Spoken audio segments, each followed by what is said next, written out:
siomai recipe for today's video. Bali ngayong araw nga po ay siomai yung ating lulutuin dahil ito nga ay nung isang araw pa nire-request ng aking mga anak. Kung ang papa nga nila ay nakaka-request sa akin, syempre sila pa ba namang mga anak ko. Kaya naman eto, gumawa na ako ng siomai at ituturo ko sa inyo ngayong araw kung paano ba mas mapadali at mas mapaganda yung pagbabalot ng siomai at syempre mas pinasarap na siomai. So tara, simulan na natin. Bali ngayong araw nga po ay gumamit ako dyan ng 510 grams ng ground pork. Naglagay po ako dyan ng bawang, sibuyas, carrot, ito pong hipon at spring onion at ito pong ating mga pampalasa. At sa ganito pong siomai ay naglalagay po ako dyan ng sesame oil para naman po hindi dry yung ating siomai. At yung ating pong kompletong sangkap ay ilalagay ko na lamang po ulit sa ating comment section. Pakisilip nyo na lamang po ulit doon. At para po sa ating pinakang binder ay ito po naglagay po ako dyan ng half cup na cornstarch at isang piraso ng itlog. Ayan, atin po itong imimix. Bali ginamitan ko na po siya ng kamay para mas lalo po natin itong mamix ng maayos. Kailangan po ay mahalo natin yung mabuti para naman po pantay yung maging lasa ng ating homemade siomai. At pagkatapos po niyan ay sisimulan na po natin ang pagbabalot. So ayan, ganito lamang po ako magbalot. Kung kayo po ay medyo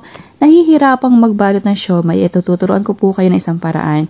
So gumamit po ako dito ng parang bread knife or pwede rin naman po kayong gumamit dyan ng mga dulo ng kutsara or tinidor. Basta po medyo pa-flat yung pinakang part nung inyong gagamitin. So ayan, at atin po itatap dito para pantay yung ating pinakang palaman.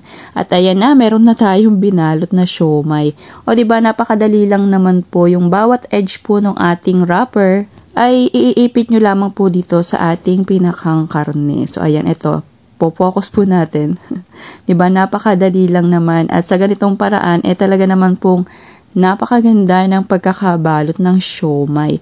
So ayan, paulit-ulit nyo lamang po yung gagawin hanggang sa mabalot nyo na pong lahat yung ating karne. At kung susundin nyo po yung mga sangkap na ginamit ko dito, ay talaga naman pong napakasarap. At habang ako nga po yung nagbabalot kanina, ay nagpakulo na rin po ako ng tubig. At ito po yung ating first batch. Bale, ito po ay aking i-steam sa loob ng 40 minutes dahil medyo may kalakihan po yung aking siomai at siniksi ko po siya. So ayan, after 40 minutes ay luto na po yung ating siomai. At syempre, kapag may siomai, mas masarap ito merong chili garlic oil. Ito talaga yung the best na ipare sa siomai. At syempre, nagpiga na rin po ako ng kalamansi dito sa toyo na talaga namang pamares dito sa ating siomai. At ayan na, after po niya na ba, ay ready to serve na yung ating napakasarap na pork siomai. So sana nagustuhan nyo yung ating recipe ngayong araw na siomai. Thank you for watching. Serve and enjoy!